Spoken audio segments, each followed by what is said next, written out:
Bonjour à toutes et à tous, sujet du jour, l'incendie de la cathédrale Notre-Dame de Paris, qui a eu lieu il y a quelques jours. Nous avons un peu de recul pour analyser la situation. Donc, pas de fake news, nous dit le gouvernement. Là, il est très clair par rapport à ça. Cette chaîne ne diffuse pas de fake news, mais uniquement des analyses, vous le savez. Par contre, il y a beaucoup à dire sur cet incendie et sur les conséquences de cet incendie de la cathédrale Notre-Dame de Paris. C'est le sujet du jour, c'est parti.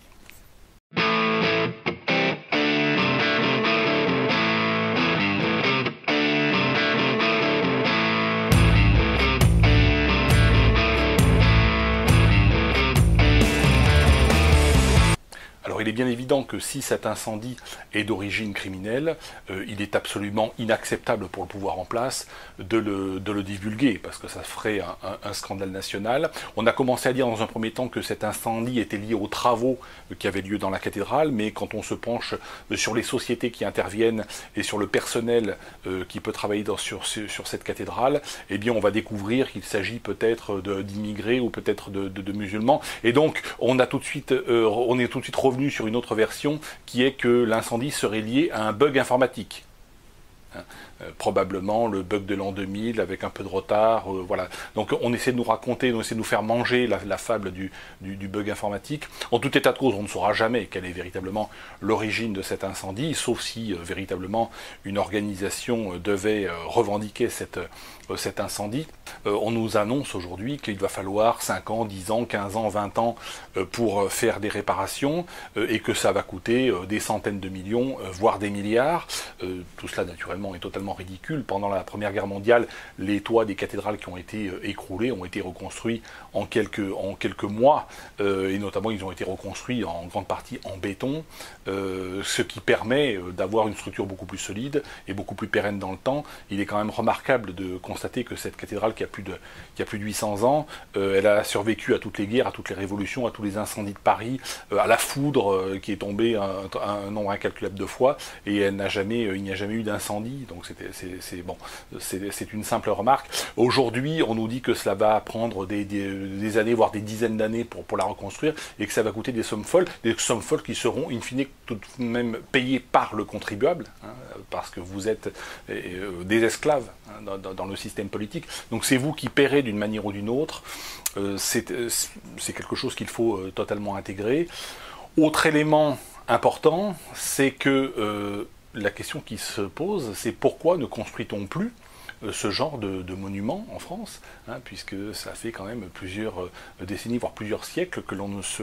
Alors la tour Eiffel a été construite en 1889, mais depuis un grand nombre de décennies, on ne construit plus de monuments, et ça c'est très intéressant d'un point de vue identitaire, parce que pour construire des monuments et des symboles nationaux, encore faut-il qu'il y ait une nation homogène, qu'il y ait une fraternité entre les membres d'une même nation, et en l'occurrence de la nation française, mais c'est vrai pour toutes les nations occidentales. Il n'y a plus de grands monuments, il n'y a plus ce consensus culturel et politique autour de la construction de monuments exceptionnels par leur architecture, et qui sont le reflet d'une culture occidentale, en l'occurrence d'une culture gothique et d'une culture arienne et germanique, hein, la cathédrale Notre-Dame de Paris.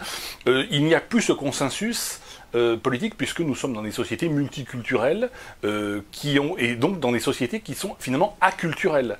Donc, là aussi c'est très intéressant.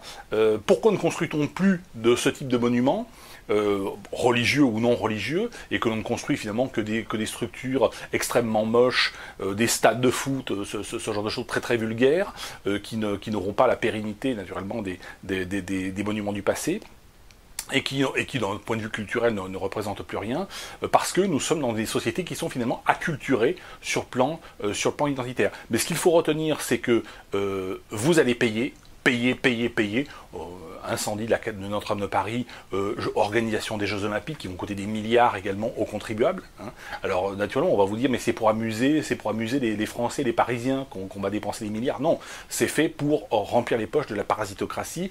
Les parasitocrates aujourd'hui qui nous disent qu'il va falloir plusieurs décennies pour réparer Notre-Dame de Paris, simplement parce qu'ils vont pouvoir s'en mettre plein les poches pendant des décennies. Hein. Si on reconstruit le toit de Notre-Dame de Paris en 6 mois, ou en un an et demi, eh bien, que va-t-il se passer après? Eh bien, il n'y a plus de manne financière. Là, en faisant durer le plaisir pendant plusieurs années, voire plusieurs décennies, pour finir par en faire finalement un musée, parce que comme ce n'est plus désormais un lieu de culte, puisque à cause des travaux, eh bien, dans 5 ans, dans 10 ans, dans 15 ans, alors certains disent que ce sera une très belle mosquée, hein, voilà, ça c'est revendiqué sur Internet, et puis d'autres vont dire, eh bien, ce n'est plus un lieu de culte, donc on va en faire simplement un musée, on va faire un petit peu ce qui a été, comme on a fait pour le Panthéon, par exemple.